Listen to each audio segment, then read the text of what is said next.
15 अगस्त को भारत पाकिस्तान बॉर्डर पर बीएसएफ के जवानों का जोश नजर आया। अटारी वाघा बॉर्डर पर वो जोश हर किसी ने देखा जिसने हिंदुस्तान का सीना गर्व से चौड़ा कर दिया।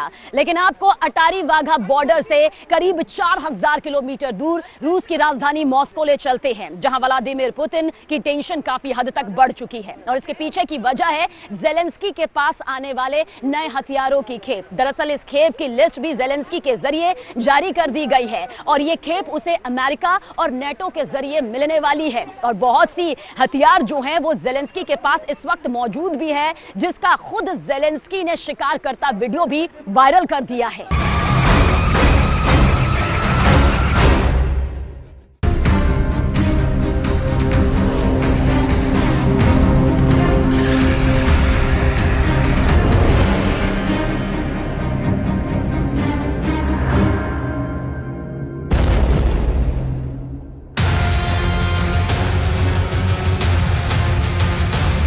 सिर्फ 2 घंटे पहले यहां पुतिन की मिसाइल गिरी है।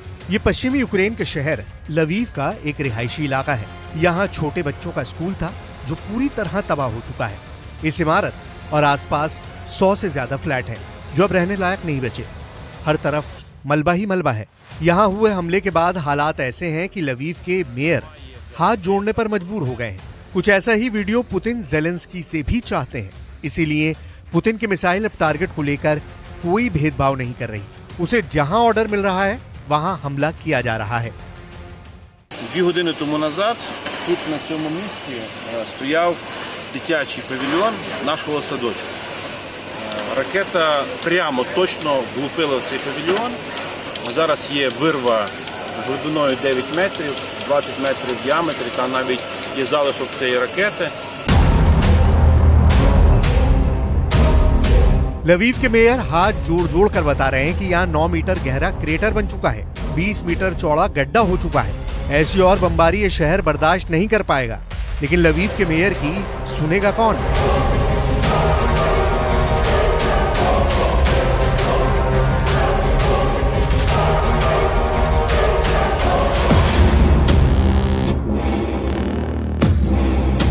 यूक्रेन के शहरों में बहुमंजिला इमारत आग के शोलों से घिरी हुई है। रूस की मिसाइल यूक्रेन पर ताबड़तोड़ तरीके से बरस रही है। लोगों को बचाने के लिए फायरमैन जान की बाजी लगा रहे हैं। पुतिन की फौज काला सागर से लगातार मिसाइलों को लॉन्च कर रही है। किसी के टारगेट पर राजधानी कीव है तो किसी के लवीव। यूक्रेन के शहरों में मिसाइल कयामत बरसा रही है। पुतिन ने 14 और 15 अगस्त को जो हमला किया है वो बता रहा है कि रूस ने यूक्रेन में आग उगलने वाला एक नया कैलेंडर तैयार कर दिया है। लेकिन जेलेंस्की को अचानक अमेरिका से एक बड़ी खुशखबरी मिली है। जेलेंस्की को व्हाइट हाउस से पता चला है कि उनके लिए नए हथियार जल्दी पहुंचने वाले हैं। इन हथियारों की लिस्ट भी यूक्रेन के रक्षा मंत्रालय ने जारी कर दी है।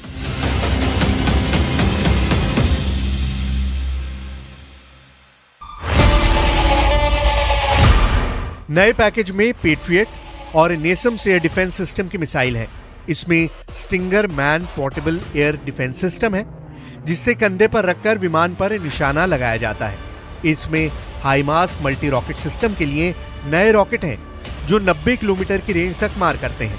इसमें 155 किलोमीटर के गोले भी हैं, यानी जेलेंस्की का तोपखाना फिर से बढ़ने वाला है। नए पैकेज में 32 स्ट्राइक बख्तरबंद गाड़ियां हैं। नए पैकेज में anti tank guided missile javelin भी है, जिससे रूस के टैंकों को बड़ा नुकसान हुआ है। साथ में 2 करोड़ 80 लाख गोलियां भी हैं, यानी जेलेंस्की की इन्फेंट्री भी अब पूरी तरह से फिर से लैस हो जाएगी। Сьогодні Сполученим Штатам за новий пакет снаряди для патріотів, для хаймерсів, артилерія, джевеліни і інше. Дуже потрібні речі.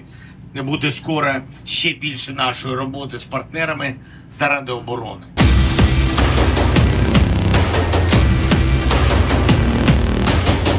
इस वक्त जेलेंस्की का इरादा पूरी ताकत समेटने का है। रूस की पोजीशन को लगातार अटैक करने का उनका काम जारी है। डॉनबास में उनकी फोर्स ने फाइट बैक वाली रणनीति पर तेजी से काम किया है और यही वजह है कि पुतिन को कुछ मोर्चों पर जबरदस्त झटका लगा है। इस वक्त युद्ध में रूस को हराने के लिए जेलेंस्की को जो भी चाहिए वो उसे अपनी पहुंच में चाहते हैं। केरसोन में इस वक्त पुतिन बहुत ज्यादा प्रेशर में है, तो पुतिन ने नदी के पार अपना झंडा बरकरार रखने पर फोकस बढ़ा दिया है। यूक्रेन का दावा है कि पुतिन को यहां से भी पीछे हटना पड़ेगा।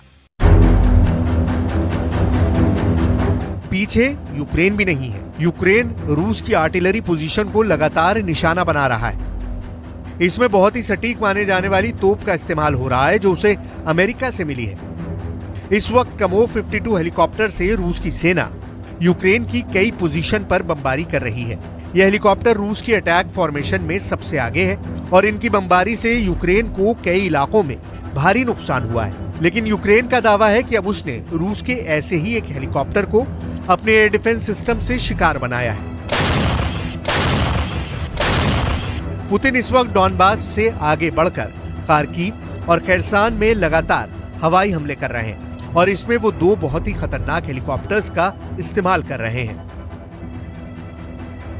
इनमें एक है कमोव 52 हेलीकॉप्टर जिसने पूरे डॉनबास में रूस के हेलीकॉप्टर अटैक की कमान संभाली हुई है। वहीं रूस का पुराना अटैक हेलीकॉप्टर Mi-35 जिसे फ्लाइंग टैंक भी कहा जाता है, उसकी तादाद भी ऑपरेशन में बढ़ा दी गई है।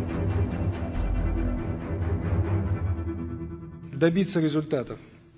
Пример тому разрекламированное стратегическое контрнаступление, умелое действие личного состава российских вооруженных сил, их слаженность, высокий уровень подготовки позволяют гибко реагировать на реализацию Киевом замыслов. पुतिन के सामने इस वक्त बड़ी चुनौती खार्किव है। ऐसे में अगर खार्किव ज़ेलेंस्की के हाथ से निकला तो कीव को ज़ेलेंस्की कब तक बचा पाएंगे, ये बड़ा सवाल है। फिलहाल ज़ेलेंस्की के सामने है कि वो अपनी फौज तक नए हथियार कैसे पहुंचाएं। यूक्रेन की फौज के पास बड़े हथियार तो हैं, लेकिन छोटे हथियारों की कमी हो चुकी है। उनकी इन्फेंट्री या मिलिशिया के पास लड़ने के लिए अब हथियार खत्म हो रहे हैं।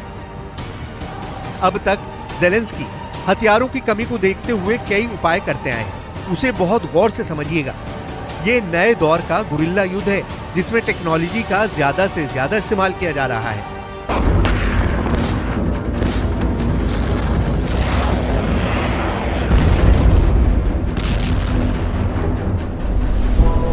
नीचे जमीन पर खड़ा है पुतिन का T-72 टैंक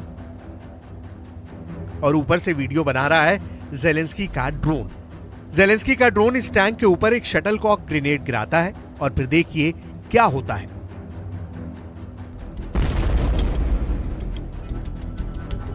छोटा ग्रेनेड छोटा धमाका करता है।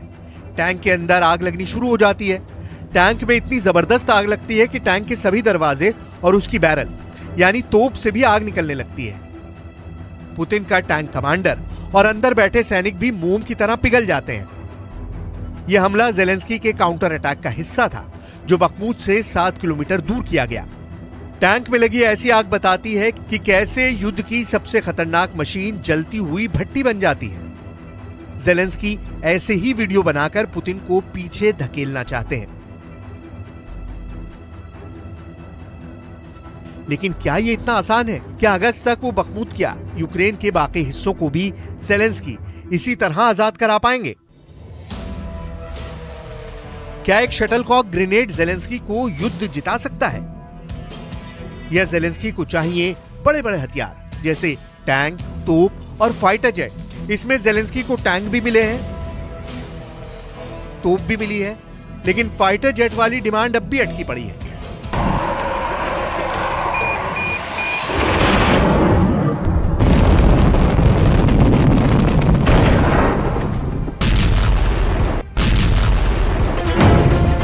ऐसे में हाल ही में लिथुआनिया में हुए नेटो की बैठक के बाद ज़ेलेंस्की के लिए एक छोटी सी लेकिन अहम मदद मिल सकती है।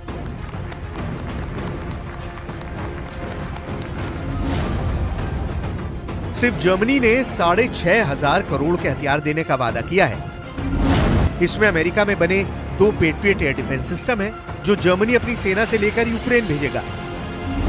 इसमें 40 मार्डर बख्तरबंद गाड़ियां हैं। इसमें तोप के लिए 20,000 गोले हैं। इसमें पुराने 25 लेपर्ड टैंक हैं जो 1960 के दशक में बनाए गए थे।